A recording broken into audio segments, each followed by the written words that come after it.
बाल इंसान की खूबसूरती का एक अहम हिस्सा है। बाल अगर कम हो तो एक जवान लड़का भी अंकल जैसा लगता है। इसलिए बहुत सारे लोगों के लिए हेयर फॉल एक सर दर्द है और गंजा हो जाना तो बुरा सपना जैसा है। कपड़ों में ना 19-20 तो चलता है, पर मेन चीज क्या है? Hair styling. पर आखिर बाल झड़ने का कारण क्या है, खासकर कम उम्र के मर्दों में?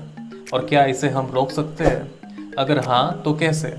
माता या पिता किन से हमें यह हेयर लॉस प्रॉब्लम होता है, चलिए जानते हैं इस वीडियो में। हमारे सर में करीब 1 से 1.5 लाख बाल होते हैं और हर रोज 50 से 100 बाल झड़ जाते हैं, जो एक आम बात है और इसमें घबराने वाली कोई बात नहीं है, क्योंकि उसी जगह रोज नए बाल उग जाते हैं। पर अगर इससे ज़्यादा बाल झड़ रहे हो या नए बाल पुराने बाल के जगह पे नहीं उगते हैं तो उसे हेयर लॉस या मेडिकल टर्म में एलोपेशिया कहते हैं।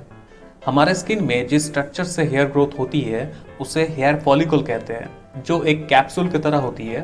हर कैप्सूल में एक बाल उगता है और यही बालों को बड़ा करता है एक साइकिल में। उस बाल को अगर आप शेव भी कर देंगे तो भी उस बाल का रूट्स उस फॉलिकल या कैप्सूल में रह जाता है, जिससे दोबारा बाल बड़ा हो जाता है। बहुत सारे लड़कों में 20 से 30 की उम्र में ही बाल झड़ना स्टार्ट हो जाता है और इतनी कम उम्र में गंजा हो जाना या बाल कम हो जाना कितनी परेशानी वाली बात है, ये सिर्फ उन लड़कों को ही मालूम है। मेरा पति गंजा है, हाय। तो इसका कारण क्या है? 81% केसेस में गंजापन इनहेरिटेड होता है, यानी माता पिता से मिलता है। कई सारे जीन माता पिता दोनों से मिलने के कारण बोल्डनेस आता है, इसलिए कोई एक इसका जिम्मेदार नहीं है। जिस हार्मोन की वजह से बाल झड़ते हैं उसे DHT या डिहाइड्रो टेस्टोस्टेरोन कहते हैं। गंजा होने का यही जिम्मेदार है। हमारे फॉलिकल बहुत ज़्यादा सेंसिटिव हो जाती है DHT के वजह से। DHT एक सेक्स हार्मोन है जो टेस्टोस्टेरोन से बनता है और पुरुष महिला दोनों में पाया जाता है।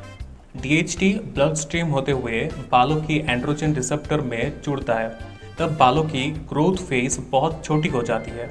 इसलिए बाल बढ़ने के लिए कम वक्त मिलने के कारण बाल छोटे और पतले हो जाते हैं और एक टाइम पे बाल बढ़ना बंद हो जाता है। इस पैटर्न को एंड्रोजेनेटिक एलोपेशिया कहते हैं।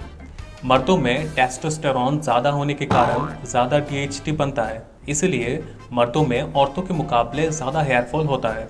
70% मर्दों में 35 की एज होते होते हेयर लॉस स्टार्ट हो जाता है, पर बाल अचानक से नहीं झड़ता, ये धीरे धीरे होता है।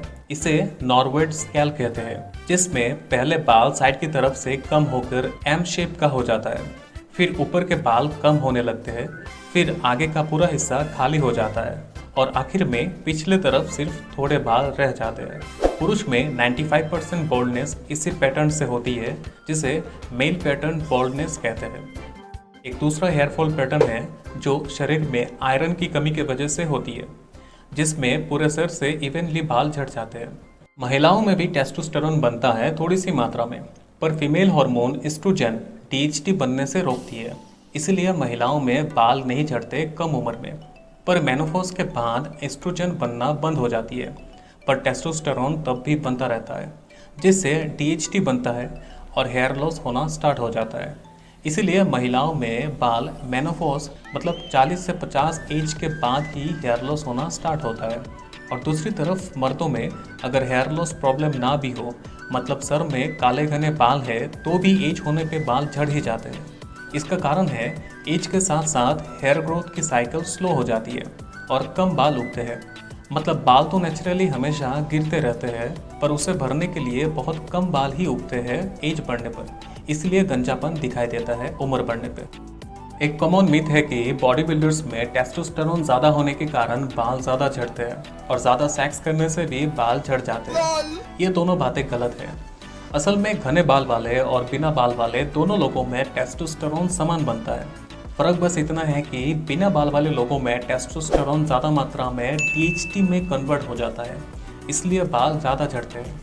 परमानेंट हेयर लॉस का एक और कारण है रॉन्ग हेयर स्टाइलिंग। जैसे लड़कियां बालों को टाइटली बांध कर रखती है। कभी कभी बांधने से कोई दिक्कत नहीं, पर अगर आप बालों को रोज टाइटली बांध कर रखते हैं तो आपकी हेयर फॉलिकल डैमेज हो सकती है, जिससे उस जगह पर बाल टूटने से दोबारा बाल नहीं उगेंगे। इसे ट्रैक्शन एलोपेशिया कहते हैं। इसी तरह से कई लोग अपने बालों को खींचते हैं स्ट्रेस रिलीफ करने के लिए। इससे भी हेयर फॉलिकल डैमेज होने से परमानेंट हेयर लॉस हो सकता है, जिसे ट्रिचोटिलोमेनिया कहते हैं। इसके अलावा बालों में colour, gel, straightener, curling iron लगाने से भी बाल गिरते हैं। जेनेटिक्स के अलावा भी कई सारे टेम्पररी कारण है हेयर लॉस होने के, जैसे आपके शरीर में थायराइड हार्मोन बढ़ या कम जाने से, या प्रेगनेंसी के टाइम में भी हेयर लॉस हो सकता है। बर्थ कंट्रोल पिल सेक्स हार्मोन सिक्रेशन में इफेक्ट डालती है, इसलिए हेयर लॉस हो सकता है। कई सारी मेडिसिन जैसे हार्ट डिजीज की दवाई, कोलेस्ट्रॉल, डिप्रेशन की दवाई, या ब्लड प्रेशर या अर्थराइटिस की दवाई लेने से भी हेयर लॉस हो सकता है। आपके खाने में बायोटीन, आयरन, जिंक और प्रोटीन की कमी होने से भी हेयर लॉस हो सकता है। दूसरी तरफ ज़्यादा मात्रा में vitamin A, E, selenium consume करने से भी हेयर लॉस हो सकता है। इसके अलावा stress, anxiety, radiation therapy, smoking के वजह से भी हेयर लॉस हो सकता है। और ये सभी टेम्परेरी रीज़न होने के कारण आसानी से बाल वापस भी आ जाते हैं अगर आप सही चीज़ करते हैं तो। बाल बढ़ने के साइकिल में 3 फेज होते हैं। पहला है एनाजन मतलब ग्रोथ फेज, जिसमें बाल 1 सेंटीमीटर पर मंथ रेट से बढ़ता है।